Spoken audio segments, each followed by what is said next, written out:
Good morning. Welcome to everybody. It's a great pleasure to have you all, and it's an honor for us, for Polish Association of Phenomenology, to have here with me in Paris Professor Jean-Michel Salanskis, who agreed to meet with us today to pronounce a speech, How to Listen to Language. Before start, I'd like to thank you very much for being with us. Thank you very much for being with us, wherever you are. I'd like to underline that we are in Paris. I'd like to present, first of all, my presentation will be very, very short, but it's not necessary, but it's a sort of habitude. So I'd like to present Professor Jean-Michel Salanskis, French philosopher, who is a specialist in many things, but it's the important thing for us is also say that he worked with pas Jean-Michel Salanskis, but sorry, because I have to find it, Jean-François Lyotard. Jean-Michel Salanskis worked also in University Paris 10 Nanterre. He also took an interest in the cognitive science during his work in French National Center for Scientific Research. And he works in the field of epistemology, phenomenology, of course, and contemporary philosophy generally, as well as on the Jewish tradition. He became involved in contemporary philosophical debates, publishing on Deleuze, Derrida, Levinas, Lyotard, as well as on analytic philosophy and the analytic continental schism debate. I'd like to underline that he is the author of more than 30 books. And I'd like to say that one of these books is only in Polish, and I translated. It's Itinerarium Jeana-François Lyotarda Wprowadzenie do filozofii XX wieku. So, of course, there are many other books like Levinas Vivons, Usage contemporain de la phénoménologie, Le fait juif, Version du politique. In the most recent period, Professor Salanskis, he has worked on his personal philosophy. Ito analyzes in English. I hope that I pronounce it well. So thank you very much one more time, and I give you the floor, Professor. Thank you very much for the presentation and for the invitation. So I'm going to so I have some problems to change the slide. I had to agree. No, it doesn't work. Yes. It's not difficult to understand that the big issue for contemporary philosophy is how should we listen to language? Because we went through the so-called linguistic turn. Anyway, language stands at the center of all considerations, even if it's not for the same reasons, differing with the trend you are studying. But anyway, language is the place. I could say it in English. I could say that language is the major battlefield, but maybe I should say that in German. I should say that it's the Kampfplatz. Anyway, at the same moment, it's very obvious that all trends, they don't have the same perspective on language. Analytic perspective is not exactly the same as ordinary language philosophy's perspective. French thought's perspective is even, again, different. And I could deal also with a phenomenological approach of language, but I'm not going to for reasons of time. So I'm starting with ordinary language philosophy, because ordinary language philosophy is very often seen as a trend which eliminates the war between the paradigms. Because many people, they regard Wittgensteinism as something which is neither analytic nor continental. If you discuss with a Wittgensteinian in the whole world, most probably this person is going to tell you that they are not working in analytic nor in continental paradigm. I'm not sure they are right by assessing themselves in that way, but as a matter of fact, that's what they claim. And I'm sure that there is no universally accepted definition of the ordinary language trend. I think there is no doubt that the big names are Wittgenstein, Austin, and Cavell. I'm going to follow Cavell in his interpretation of the ordinary language philosophy trend. I want to start with Wittgenstein, though, because in Philosophical Grammar, which is a very important book, which I especially like, because it stands in between the first and the second Wittgenstein, and you have already much flavor of the second Wittgenstein, but you are still in this serious elaboration, which is observable at the level of the first Wittgenstein. So in Philosophical Grammar, Wittgenstein asks whether there is something which would appear in every proposition. Do we have something as a form which appears in every proposition? And he immediately says that in every proposition there is a logical form, and also in every proposition there is a temporal value. There is some temporal window is opened by every proposition. You find that in section 5 of the appendix of the first part of Philosophical Grammar. He goes on, and for him, it's very clear in what he says about every proposition that the logical form appears to him as a more essential common feature. And here we know that analytic philosophy held that meaning is conveyed and described by this logical form.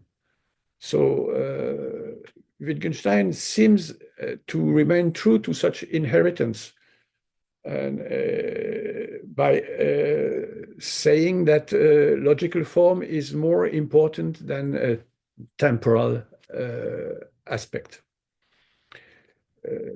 He even says that, I noticed that because I think it's very important for people who have a too romantic conception of Wittgenstein. Wittgenstein very often says that behind language there is a computation. And he used that word and he likes it. For example, in paragraph 142 in Philosophical Grammar, he says that computation underlying any language, any proposition, is equated to the phenomenon of language. So he gives a great importance to computation behind.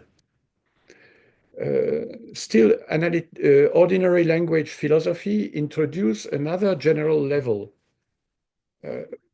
which would be here I follow Cavell, which would be the level of the right circumstances for using an expression.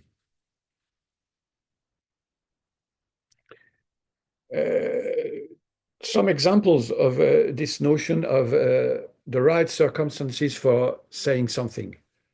We know that there is a very famous argument by Wittgenstein, which is which is against the idea that we cannot have access to the conscious content of other minds. Wittgenstein says that when we claim that we are not able to know what others have in mind, we depart from our normal use of the verb know. We shift the set of circumstances for using that word. So we are cheating. When we say that we cannot penetrate the other mind as such, for kind of phenomenological radical reason, we cheat, according to Wittgenstein, because we don't use the verb know in the same way we usually do. That's the first example. It shows the importance of the set of circumstances for using a word, because what we are doing when we are cheating is that we are shifting the set of circumstances for using the verb know. Another example, which is used by Cavell in Must We Mean What We Say, on page 85 of the French translation, is Austin's example of the adverb willingly. According to Austin, when we use the adverb willingly, we normally refer to something unusual having been done. So we would say, for example, that Scrooge made a very beautiful gift willingly, because it's unusual. So this unusualness seems to count as a necessary circumstance for using the adverb.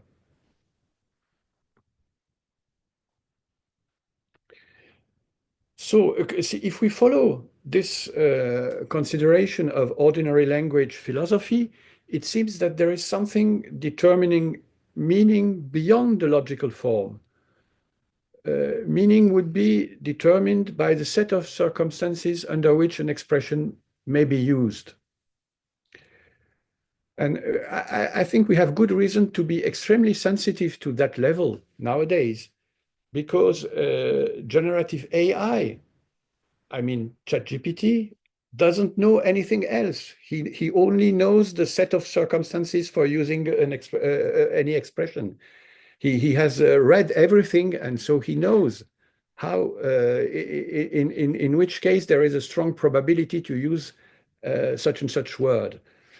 And ChatGPT looks like marvelous. So apparently, if you know the set of circumstances for using any linguistic expression, then you know a great deal, and you may be described as understanding.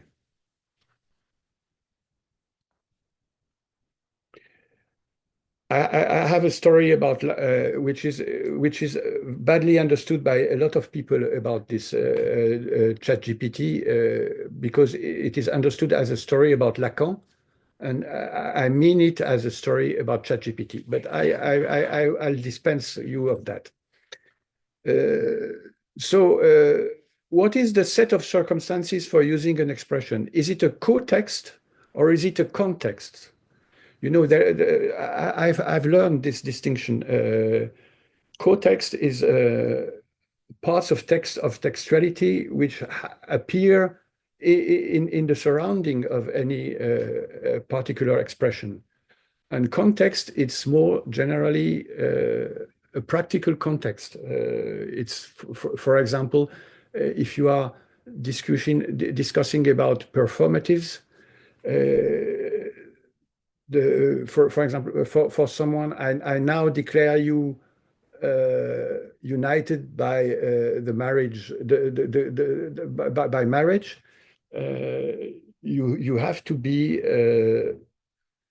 the mayor or someone working with the mayor in order for this act to be to enjoy felicity, to use Austin's language. So is the set of circumstances the set of linguistic co-appearances, or is it a general practical context, referring, for example, to a social position of someone? I'm not sure that anyway we may easily distinguish both notions, co-text and context, in a sharp and accurate way. And I think Wittgenstein's fundamental motto, saying that meaning is use, can be interpreted as underlining the function of co-text as well as the function of context. Because if you understand use linguistically, then it's co-text. But if you understand use in a more general practical way, then it's context. Now, I move to analytic philosophy properly, because ordinary language philosophy, I describe it to you as something which claims to be something different, not exactly analytic philosophy.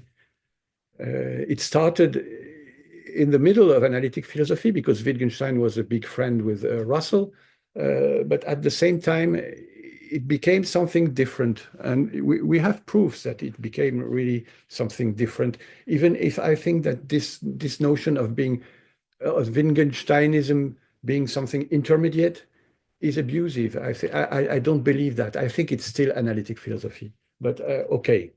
One may disagree with me about that. So I come back to analytic philosophy of language, and I think we have to trace an analytic philosophy of language back to Frege's famous paper Sinn und Bedeutung. So it's the dream of everyone to write a paper which is not so long and which is read as much as Sinn und Bedeutungs Frege. As Frege's Sinn und Bedeutung. We find in Sinn und Bedeutung following reasoning. When I say that the moon is smaller than the earth, I do not mean that my representation of the moon is smaller than my representation of the earth. Had I meant that, I could have said it. That's what you find in Frege. What does this reasoning teach? I think it teaches that we cannot help taking our language to refer to the world. For us, and that's the phenomenological part of it, our nominal clauses point to individuals in the objective world, and we cannot resign from that. So our rationality is realist. And in a way, analytic philosophy showed a very strong decision to come back to a realist philosophy. And our rationality is realist because our language at some level is, and we cannot resign from it. Frege concedes in the same paper, Sinn und Bedeutung, that language doesn't really warrant existence. And analytic philosophers, they know that very well. They have examples for that, which are most often Sherlock Holmes. The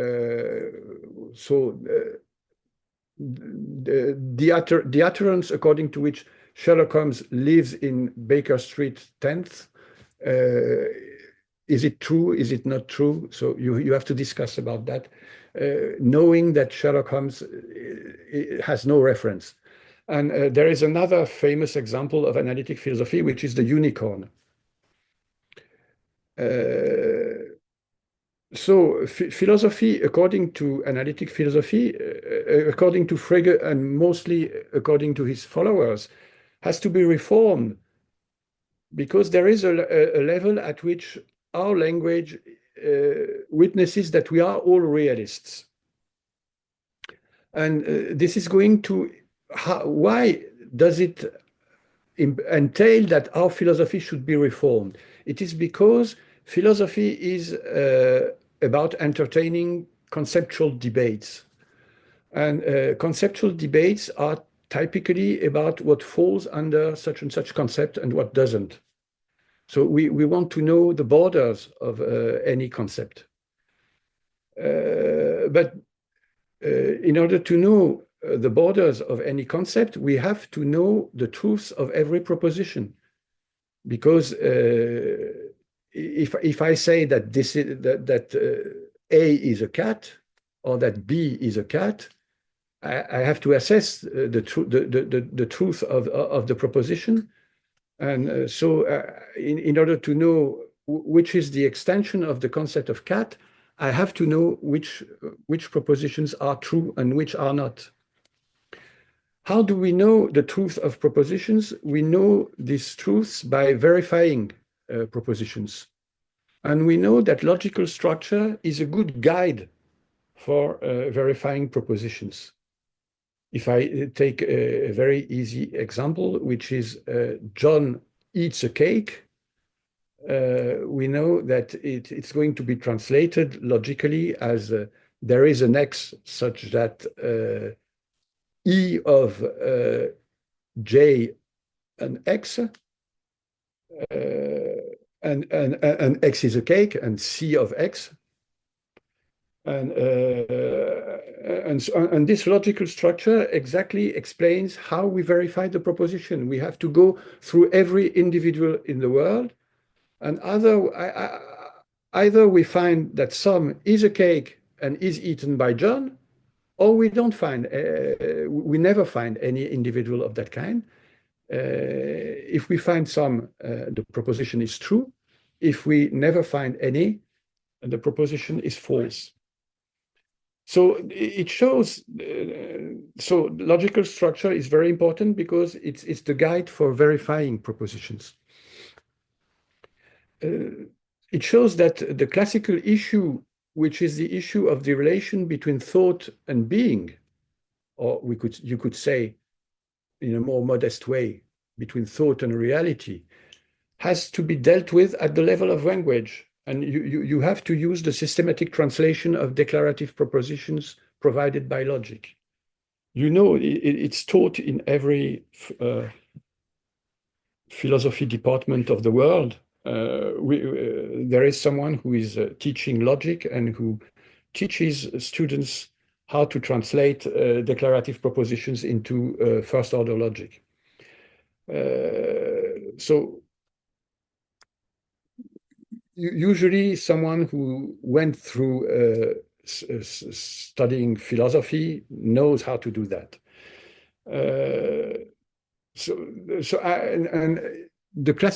I said the classical issue of philosophy, that's the relation between thought and being. I want to remind you that at least there's someone who says that, who is Martin Heidegger in Was heißt Denken? He explains that the big issue for all philosophy since the beginning was always to have something general to say about the relation between thought and being.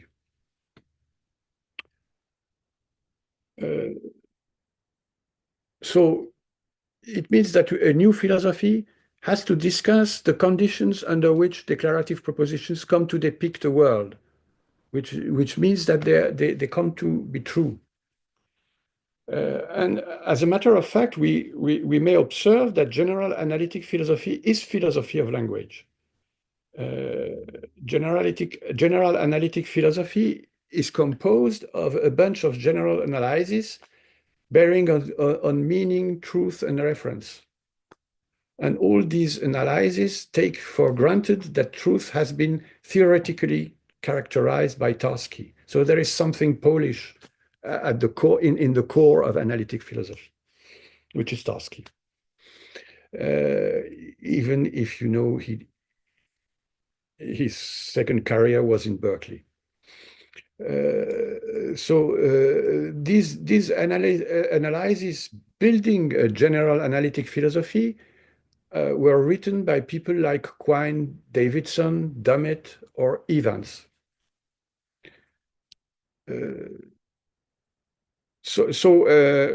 I have heard, it was argued by very nice Wittgensteinian colleagues. They argued that there was nothing new in this notion of studying the connection between thought and being at the level of language, that it was already the attitude of Aristotle and Plato. Maybe it's true. At least there is something of it. It's true that you find in Aristotle and in Plato already this linguistic attitude. And in general, the Greeks were very much interested by language. But at the same time, I would argue that Greek founding fathers didn't rely on a systematic account of language of reference. They didn't have anything like first order logic and Tarskian semantics in mind, like we have now. So this path of studying the connection between thought and being at the level of language was not technical at all. When the Greek founding fathers wrote what they wrote. So I think they were less dogmatic. So how should we describe ordinary language philosophy in relation with this analytic language philosophy? I would say that some people resist the difference. They don't consider that. At the first level, you could say that considering the set of circumstances for saying so and so opens up the notion of meaning. You have a classical notion of meaning in analytic philosophy of language, which is either in Sinn und Bedeutung, the presentation mode of the thing. Nominal clauses, they denote something, but at the same time, they present this thing they denote in some way. Or you have another component of the notion of meaning in analytic philosophy of language, which is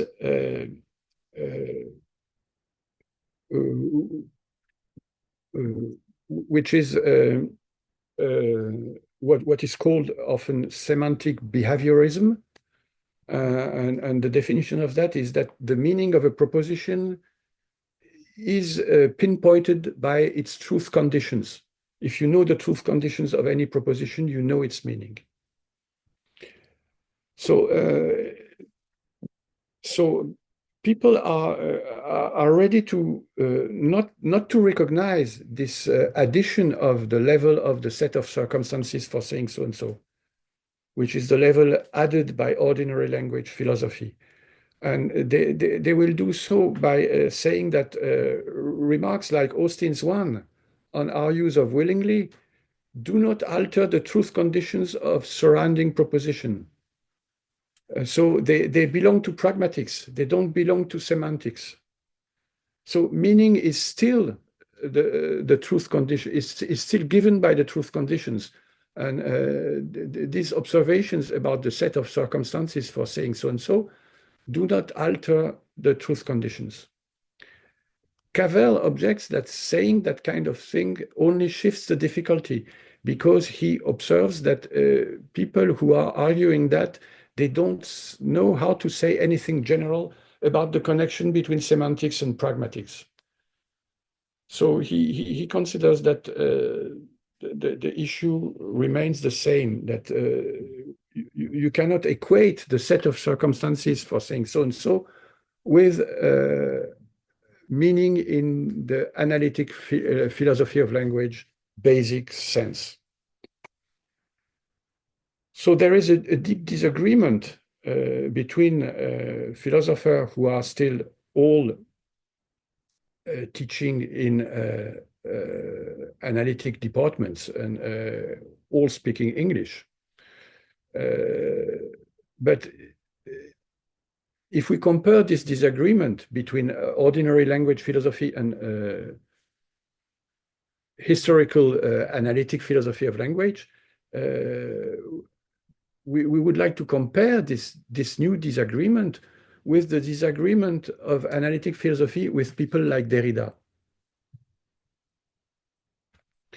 So I come now to what I call French thought. I'm going to say more about it to you very quickly. So you could think Derrida as something who gives you an alternative to analytic philosophy, because he would say that, as a matter of fact, we have to convert any philosophical problem into a linguistic problem, but we are going to consider language in the perspective of deconstruction. So Derrida's thought, it's difficult not to associate it with the flag of deconstruction. But I'm not going to take Derrida alone. I prefer to take him in connection with a bunch of authors who collectively shaped a moment of philosophy in France, the moment of structure, according to Frédéric Worms. So Frédéric Worms, he published a book in 2008, which is called La philosophie en France au XXe siècle, moment. And he says that philosophy in France went through three moments at least, and he wants to add a fourth moment, which would be the contemporary one. But the contemporary one is more controversial. But the first moment are the moment of spirit, which is associated to the years 1900, between 1900 and 1930. And then you have the moment of existence, which is between 1930 and 1960. And then you have the moment of structure, which is between 1960 and 1990, more or less 30 years for each. So according to him, for every moment, what he calls moment, there is a problem which is shared by all philosophers of this moment. And for the moment of spirit, which is epitomized by Bergson and Brunswick, the shared problem is the problem of the mind. How do we understand that the mind is the basis of all knowledge, and at the same time that there are higher levels of the mind which are in strong disagreement with the basic levels. So that's the problem of the mind, and then you have the problem of existence, which is about whether existence is necessary or contingent. And existence has a double value. Existence is at the same time existence of anything. So existence is a synonym of being in a way. But you have also existence as meaning existence of the human being. So existence as at what we are experiencing.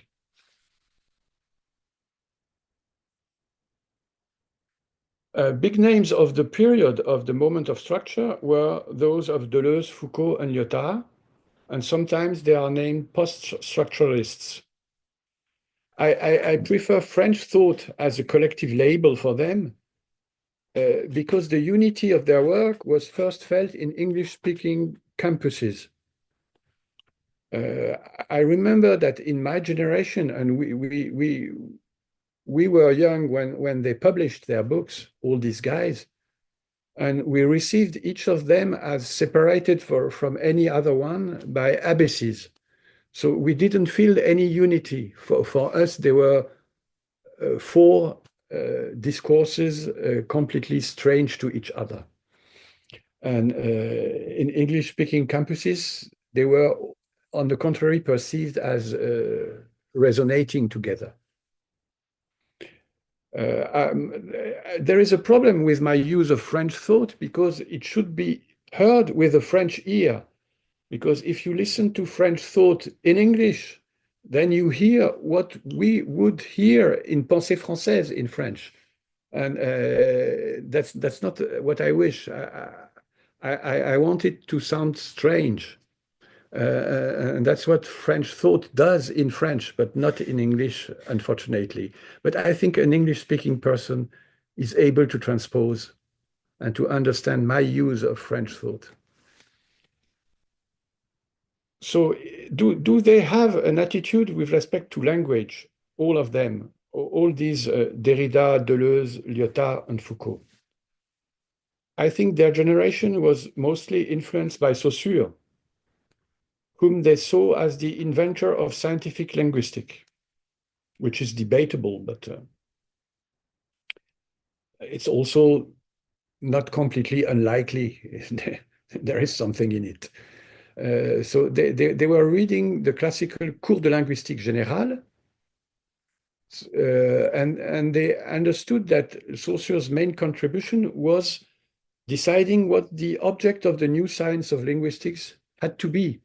And according to him, the object has to be the value, what he calls the value. And we have to be careful because we cannot grasp any value alone. A value always comes in a system of values. And we have to understand how any value distinguishes itself from other values. That's Saussure's teaching. And Saussure was also very sensitive to contextual variation. He says that two occurrences of any linguistic expression usually differ. They are not supported by the same acoustic reality.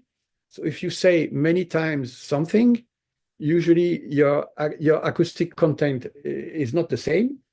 And also the meaning is not the same. They not convey, all these occurrences do not convey the same semantic content.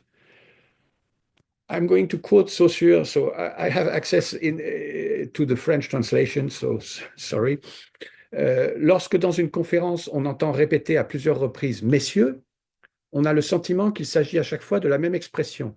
Et pourtant, les variations du débit et l'intonation la présentent dans les divers passages avec des différences phoniques très appréciables. En outre, ce sentiment de l'identité persiste, bien qu'au point de vue sémantique non plus, il n'y ait pas d'identité absolue d'un messieurs à l'autre.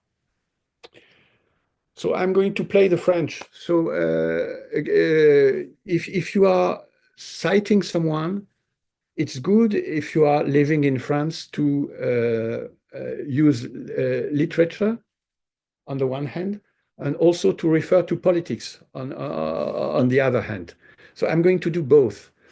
So I can give an example of this iteration of messieurs, which is in Hugo's drama, Ruy Blas, which is Bon appétit, messieurs. You know, Ruy Blas, he has a love relationship with the Queen, if I remember well, and he's appointed as a first minister, a prime minister. So he gives a discourse to the assembly of all the ministers, and he says very often to them, Bon appétit, messieurs, because he thinks that they ate Spain. They did so much wrong things that they completely devoured the state of Spain. So it's already partly political, but at the same time there is Hugo's drama. So it's literature. But another example is that you can imagine messieurs as being said by a woman who is submitted to a sexual aggression. So she would say messieurs in order to prevent this aggression. I don't know if it's going to work, but I see the difficulty.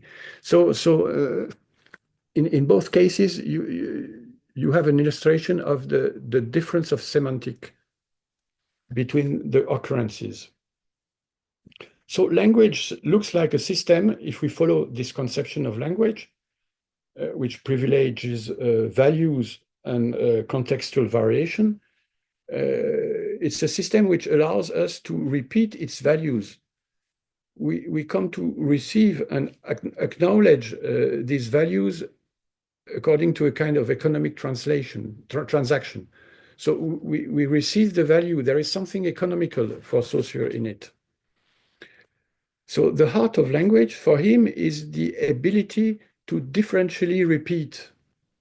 When we are using language, we demonstrate differences which are at the same time variants of some same, variants of some invariant value. And this structure happens at every level, because you have the level of basic phonic traits, something which is more primitive than phonemes. Then you have phonemes, and you repeat phonemes, which are, for example, you are going to repeat A's, and all these A's are going to be occurrences of the phoneme A. Or you repeat morphemes, you repeat house, or you repeat propositions, you repeat John loves Mary. So while analytic philosophy understands language basically as a system of declarations yielding reference and truth, French thought rather understands language as a complex network of differential repetitions. So we saw that according to the analytics perspective, you have to reformulate philosophy by considering this level of realism which we find in language and which we cannot resign from. So I think French thought, they thought the same. They thought also that we had to break up with classical philosophy. So in analytic philosophy, it means that the issue of the relation between thought and being, which was summed up in Kant, Hegel, and Heidegger, it should be reconsidered at this linguistic level. And so we have to replace Kant, Hegel, and Heidegger by Quine, Davidson, or Evans. And maybe we don't lose anything by doing so. Or if another possibility is that we lose something, but it's a new interesting way of getting to the problem. For authors of French thought, philosophy also has to change. As I said, they wanted to break up because differential repetition is, after all, a paradox. So we have to bend our metaphysics in order to make it tolerant to such paradox. Even the very basic idea that difference should be regarded as prior to identity is paradoxical. And French authors of my list, Derrida, Deleuze, Foucault, and Lyotard, they thought that we had to regard difference as prior to identity, that it was imposed on us by Saussure. So this led to a philosophy assuming paradoxes, making room for them. So there is a big difficulty for me here, because it seems that it forces us to become Hegelians, because there is a philosophy in the German tradition which allows for paradox, which is the Hegelian philosophy. So on the contrary, analytic philosophy has wanted to eradicate any kind of paradox, as logic and mathematics seem to do, for essential reasons. In logic and mathematics, it's in order to avoid what is called explosion. Because we know that in logic and mathematics, if we have proved a contradiction, then we can prove everything. So there is no selection anymore. Everything is provable. So that's the problem. And analytic philosophy, they share that. They share this consideration of contradiction as the absolute evil with logic and mathematics. I'm going to try to understand all that deeper And in order to do so, I'm going to speak to you about another author, which is almost forgotten in France nowadays, but who was very important and powerful in the 50s, and that's Brice Parain. So I think he was one of the first to try and elaborate a philosophy of language in France. He published a book named Recherche sur la nature et les fonctions du langage in 1942. And if you read carefully Brice Parain, you see that he perceives in language two essential features. The first feature is very strange. It's something which only he saw in language, but I think it's important still. It's what Descamps calls the meta-law of manifestation. It's the simple fact that when I say something, I omit to say anything else. So when I come to emit any message, only one content is chosen and all others are omitted. I think you have to dramatize that in order to make it more understandable.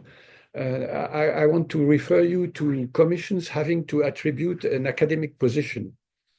I had a good friend who used to say that these commissions, they did nothing else but to deliver unhappiness, because they are making one person happy and all the others are unhappy. I think it's so true. So Brice Parain was sensitive to something like that, but not at the level of commissions for attributing an academic position, but at the very level of any linguistic manifestation. And it would extend to any systematic manifestation, because you play something in a game,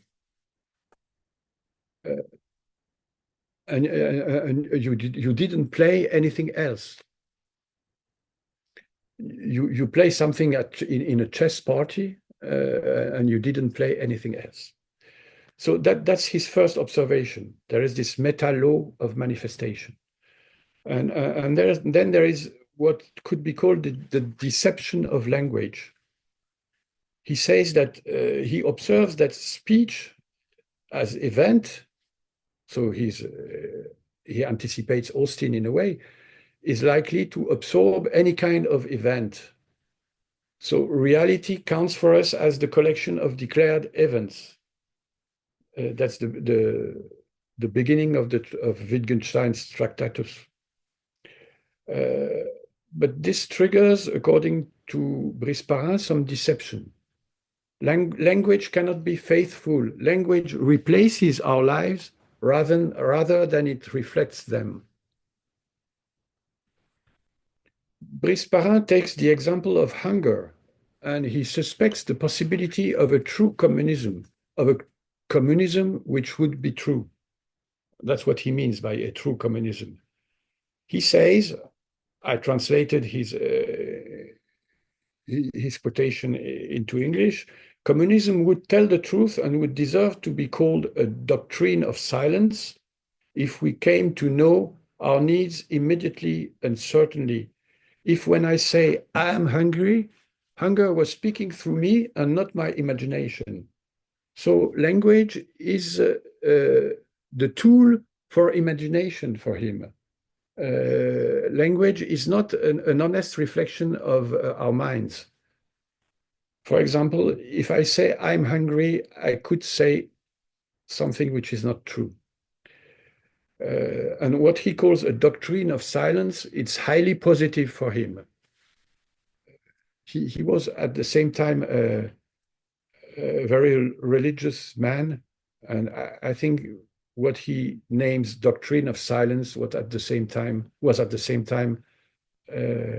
something quasi-religious. I think that both concerns, the concern for the meta-law of manifestation and the concern for the deception of language, are completely strange to analytic consideration. Still, Parain is not that far from analytic consideration, because when he discusses authors of the tradition, like Leibniz or Cartesius, he gives great importance to the issue of reference. So he's ready to read classical philosophy in the post-Fregean perspective. But his difference with analytic mood is that even if for him the connection between thought and being has to be assessed and discussed through language, and that's what he does when he comments on Leibniz or Cartesius, he considers the deception of language, and I think analytic mood does not. Brice Parain doesn't embrace either French thought's vision of differential repetition as the deep fact of language. And his interest for this metallo of manifestation remained almost an apex in philosophy, I think. There is an exception, which is in Vincent Descombes' first book, which is called L'inconscient malgré lui, where Vincent Descombes explains Lacanian desire, and he uses the Brice Parain's metallo of manifestation. And I think I discussed with Vincent Descombes, and he told me that he was a student of Brice Parain very long ago. So there is an explanation to this use. So I think, to my knowledge, it's sure that I didn't read everything, but this alleged thought, the thought exerted by the manifested as such, was never taken into account by any analytic philosopher. So I would describe that as a singular move in philosophy of language. I think that Parain is still a good guide for understanding the Franco-analytic disagreement, because I think his idea of the deception of language expresses something important. I would say that Derrida connects to a similar feature in La Voix et le Phénomène. He comments, as you know, Husserl's logical investigations, and he mentions Husserl's remark that we may use linguistic intentionality even in the absence of any fulfilling intuition. We may say things which are not supported by any fulfilling intuition. You find that in paragraph 19 of the first logical investigation. So according to French perspective, it's perfectly suitable for language and language's genius to say things that are not the case and are known as such. And analytic philosophy takes things differently. I think for them, the basic situation is the one where we truly declare the world, even if analytic philosophy also considers fiction. I've read analytic essays, where they were trying to understand, for example, why we are able to cry reading some literature, telling a story which is extremely emotional, because apparently if we cry, we are transgressing the knowledge that it is fictional. But at the same time, the interest of the problem for an analytic philosopher is that at the same time, we know that we never stop to understand that it is fictional, but we are still able to cry.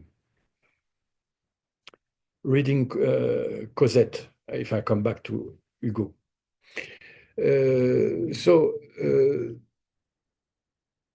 I think anyway, Derrida, Deleuze, Foucault, and Lyotard, they all promote a philosophy taking language as a basic resource.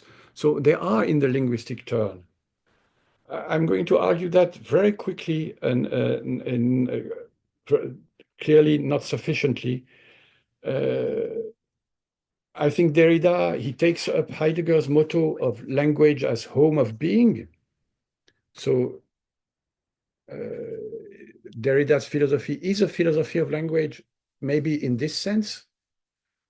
Foucault, in archaeology of knowledge, describes something like the dispersion of utterances.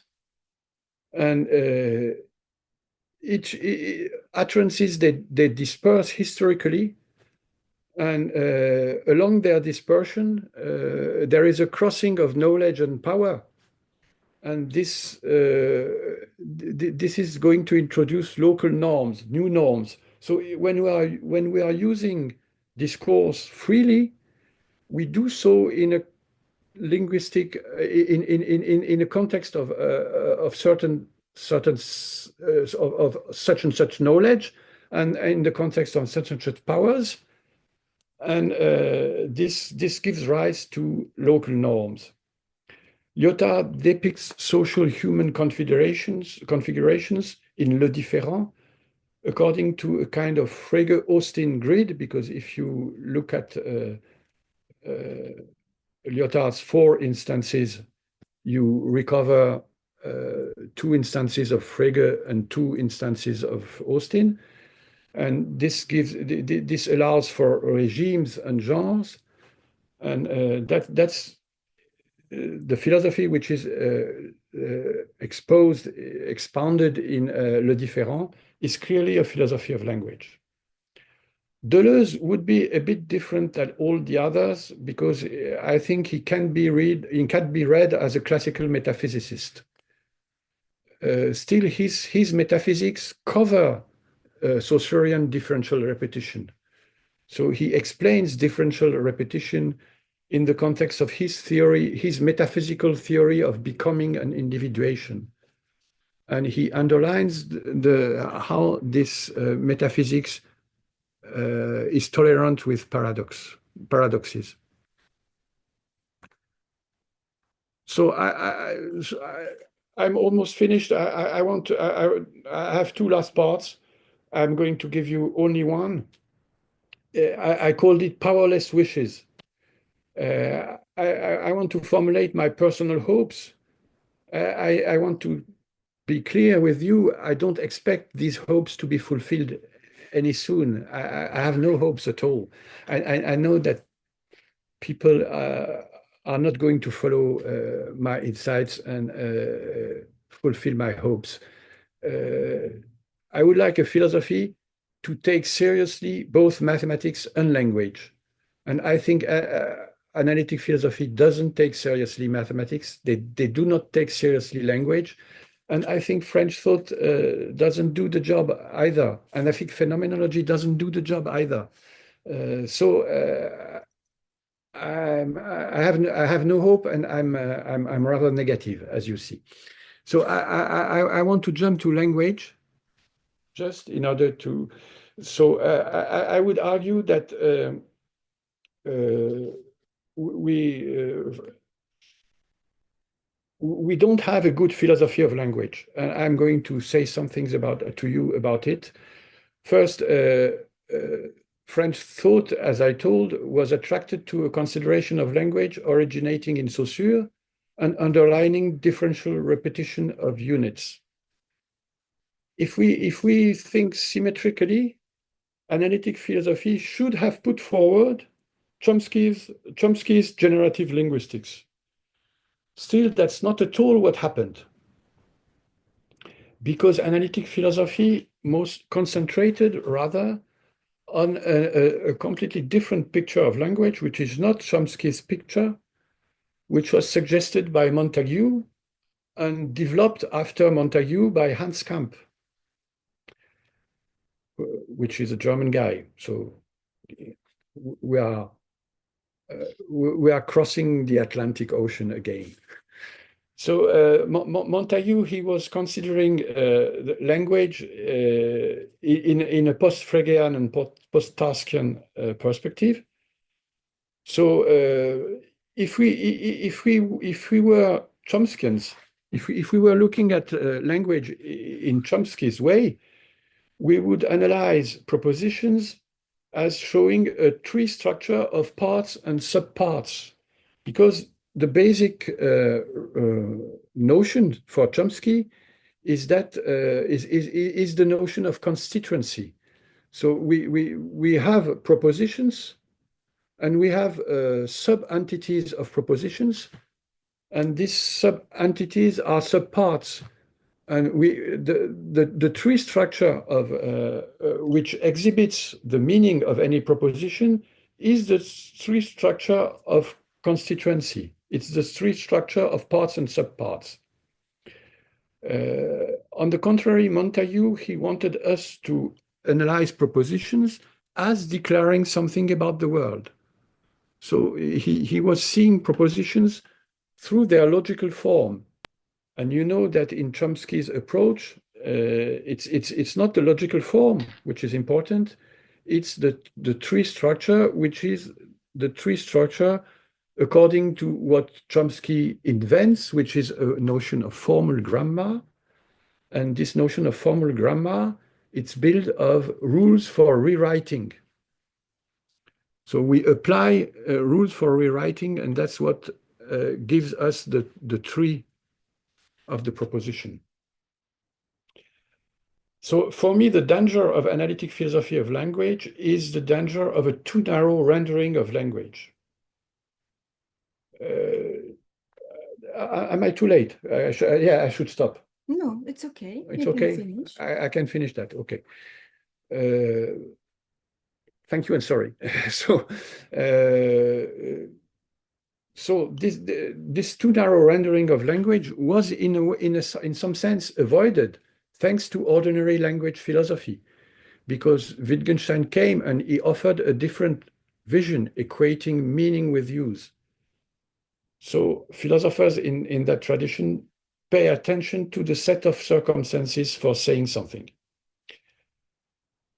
And you know that there is more in Wittgenstein because he also sees the plurality of language games. And behind each language game, he sees a form of life. So not all analytic philosophy of language is referring to Montagu's or Kant's formal grammar.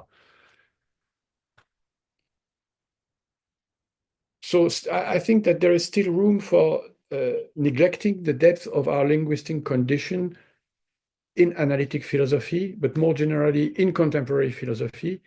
There is still room for not considering certain facets of language. So we should go through the linguistic turn, but we should not deny that there is more richness in language that is usually understood.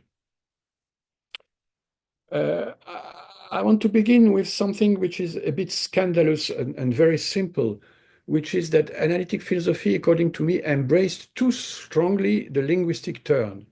In Husserl, you find passages where he argues that words may deceive us, that using words we may be led to confusions, and we would be able to avoid these confusions by looking at internal representations. So he didn't completely abandon the idea of a conscious control of the meaning. And I think such conception has become non-audible nowadays, probably since a century. After Husserl, I don't see anyone having said something of that kind, because people became convinced of the prevalence of language over thought, that thought was nothing but language. I remember that when I was a teenager, we were writing essays with our French teacher about the relation between language and thought, and it was not obvious for us that thought was language. But now it's obvious for anyone. So I think, considering that Husserl 1 century ago found it not obvious, it's not cautious to take it as obvious now. Was there not something in this idea that thought could control meaning? I think usually people, they all agree on that, whether they are analytic philosopher or not analytic philosopher. It's obvious for them that consciousness has no say. I think Brice Parain was pointing in that direction, when he spoke about language's deception. He saw that language was absorbing everything, that it was eating first-person experience, and that it even gave the substantive measure for first-person experience. I have a good friend who is a philosopher also, who was a student of mine very long ago, who writes that very often now we have to look at the app on our phone in order to know what the weather is. We look at what we say in order to know what is in our mind. So in the same way. So Brice Parain, he was still thinking that there can be some deception in language. We have to be reminded also that when we put discussion in linguistic terms, it doesn't mean that we avoid paradoxes. Maybe language is the greatest provider of logical difficulties. And I think Greek experience already showed that long ago. If you look at the very famous megaric paradoxes, the liar being one of them, you have a good proof that language is not without paradoxes, is not preventing paradoxes. So you have understood that my idea is that we need a multifaceted philosophical approach of language. I think I said that in Partage du Sens, that we have to recognize three layers counting for linguistic experience, and I enumerate them in the next slide. First, there is the intentional layer. So you understand language as declaring the world. So language stages a reality, but language doing that, staging reality, cannot but penetrate reality. And analytic philosophy conquered the logical form of proposition from language's intentional performance. And you have this intentional layer very strongly in Husserl as well. You read it in The Origin of Geometry, for example. So that's the first level. And in my book, Partage du Sens of 2014, I associate a kind of literature to every layer of language. So in the case of the intentional layer, the kind of literature associated to it for me is the literature of what I call monstration, which is we use language in order to show a singular thing as such. Language is only generality because every word of language has a general extension, as analytic philosophy has underlined. But at the same time, we can use poetically, for example, language in order to account for something which is one and singular. And I give an example, which is an example of a poetry of Verlaine in my book of 2014. You may accept this example or not. It's another issue. You have a second level, which is the level of the structural objectivity of language. So that's Saussure's import. He explains to us that language shows as a vast system of signs, recording correlations between signifiers and significations. And this leads to the consideration of differential repetition as a basic phenomena. Then what kind of literature do you have associated to this structural objectivity of language? You have the literature which is fighting against language. There is some literature which tries to overcome language, to transgress language's law, and to make sense in a literary way anyway. So you could say that, for example, Finnegan's Wake is of that kind, and I give other examples in my 2014 book. And then you have the third level, which is the level of the interpolation function. Language allows us to command each other, or more generally, to address each other. So through language, you may disturb the other by saying something and asking something. And this leads to the notion of norm, and you may regard that level as the ground level for ethics. That's exactly what Levinas did, I think. And how far you can read philosophy in this way, you find it in Lyotard's Logique de Levinas, which is a very beautiful book, not so much known. And what is the kind of literature associated with that? So the example I give in my 2014 book is the example of Proust. So, you know, a French philosopher always quotes Proust. We cannot help from it.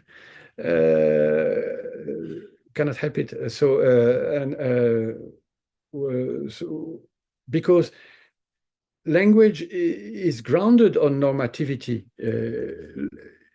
In a way, language is nothing but normativity, because in order to use a language, you have to use its normativity, which means that you have to follow its syntax and its vocabulary. But some literature sometimes highlights typical paths in our existences. And that's exactly what Proust does. For example, he portrays jealousy, and it's a kind of norm. Reading Proust to discover the norms for a good jealousy. So that would be using the basic level of normativity of language in order to account for higher level normativities, which are normativities of our path through existence. That's this kind of literature. So to my knowledge, analytic philosophy of language did not cover all these facets, even if we consider ordinary language philosophy. I think it's better to keep the methodological door open in order to have the richest investigation. I would add that many recent philosophical developments seems to presuppose that it is enough to consider speech acts in order to be sensitive to each important layer of language. I'm not convinced of that. I think ordinary language philosophy was privileging speech act as well as French thought. If you read Derrida and Deleuze, for example, you are going to find that very often they underline the speech act level, and they want to make it the center of everything. And that's the origin of the famous encounter between Searle and Derrida. I'm not sure that privileging speech act is going to be enough to access to all the three layers I mentioned.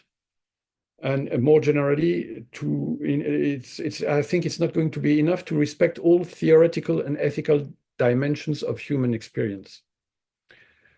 I think insisting on practice is not enough. There is not only practice, there is also the level of law, of norm. And understanding the world in terms of freedom can also be illusory. That's another part of my dissatisfaction with contemporary philosophy, but I'm finished now. Thank you very much. Thank you very much for this beautiful presentation of this maybe even more than 2 points of view, but analytic philosophy and French thought generally. And now I think that we have a little time to discuss or eventually ask a question if you wish. And we can also, if you don't want to, I don't know, let us to hear you. You can also write something on the chat, for example. If someone have a question, it's the time. It's the time. We are waiting. We can, Gosia. Gosia, welcome, welcome. Hello, Gosia. Thank you very much. I'm greeting everybody from Vancouver in Canada. Oh, hello. Thank you very much for your presentation. It was really engaging and extremely interesting to me. As I am fascinated by listening, and this is my field of expertise, let's say, I would like to ask about the other side of language, namely listening. Just like Gemma Corradi-Fiumara, for example, asked decades ago. So my question would be, in your 3 layers of language, what do you think? Do we listen differently in these layers? Yes, we should. That's part of Lyotard's consideration in Le Différent. He says that we should not, that's what he calls genres. Genres are connected with a kind of dialogue. Each time we have a goal defining the price, what is the victory in this kind of dialogue, you have a genre. And for example, he says that we have the genre of the theoretical, and the goal, the price is truth. So you have to use, you have to reach to some truth. That's the way you listen, and you are supposed to cooperate. That's what Husserl already says in the Vienna lecture, but that's something which is repeated by Brice. So he considers that there is a way of listening which is going to be a way of cooperating in the research for truth. And also Lyotard would say that in this genre of the theoretical, you are using many regimes, because you are going to use the declarative regime, which he calls rather the denotating regime, and you are going to use also what he calls the ostensive regime, which means that you are using a linguistic expression which immediately refers to something which is in the surrounding. And you are going to use also questions, the interrogative regime. So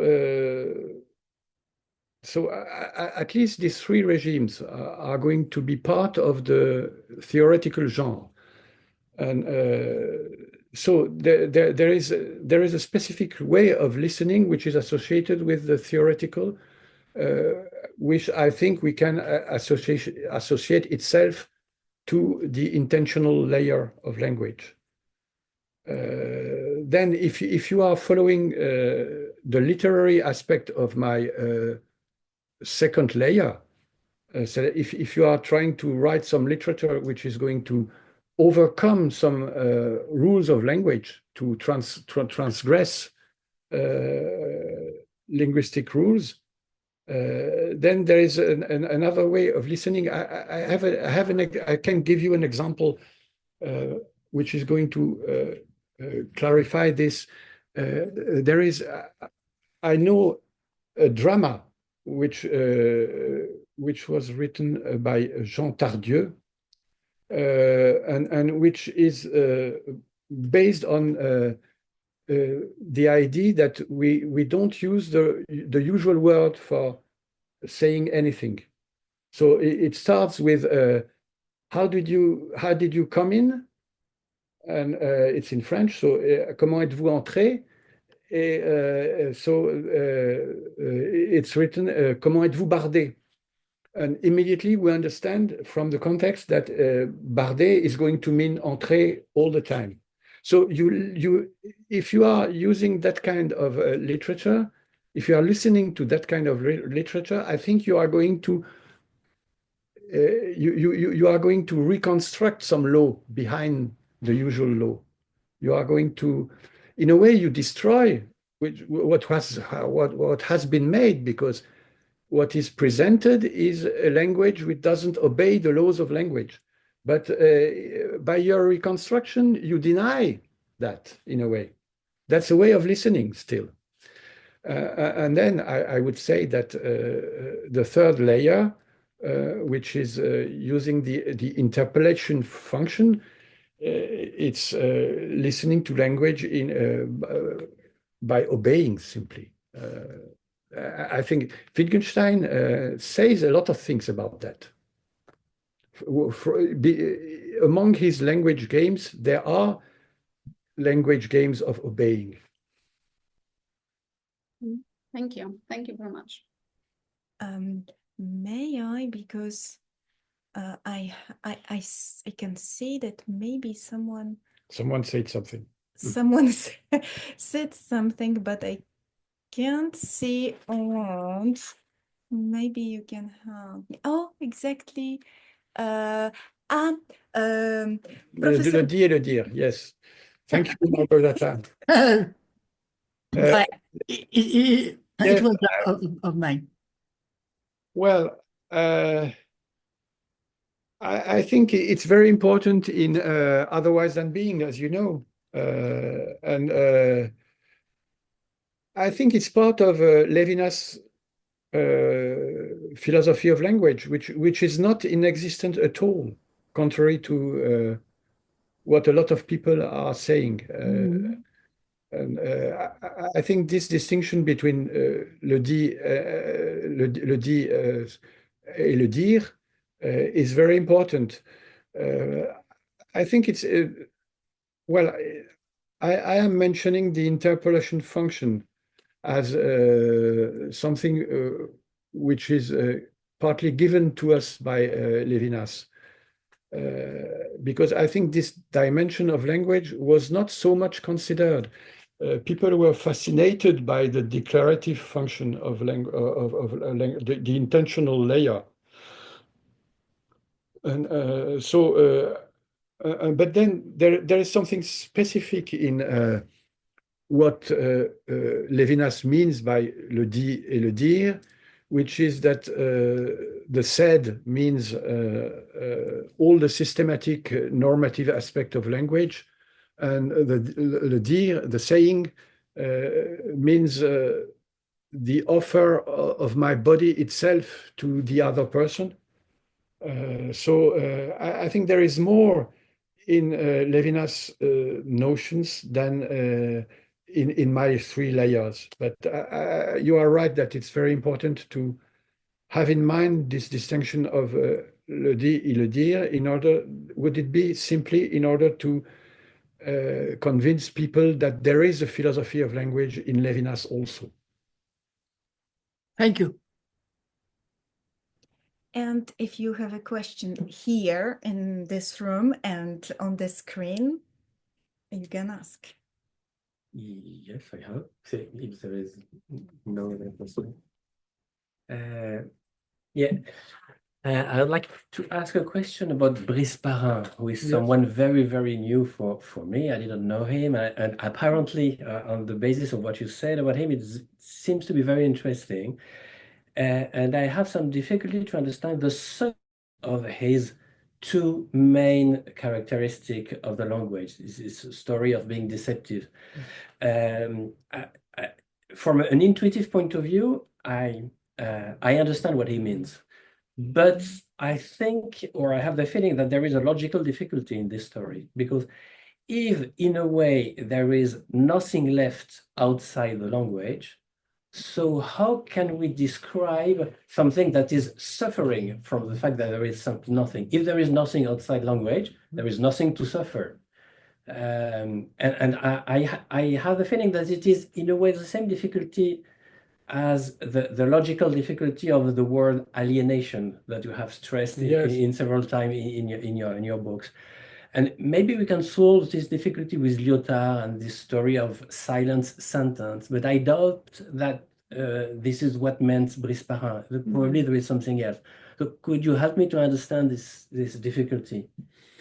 No, I think you're right. There is a big difficulty in saying philosophically that there is something beyond language, because we have to formulate it. So immediately we are caught in the network of language.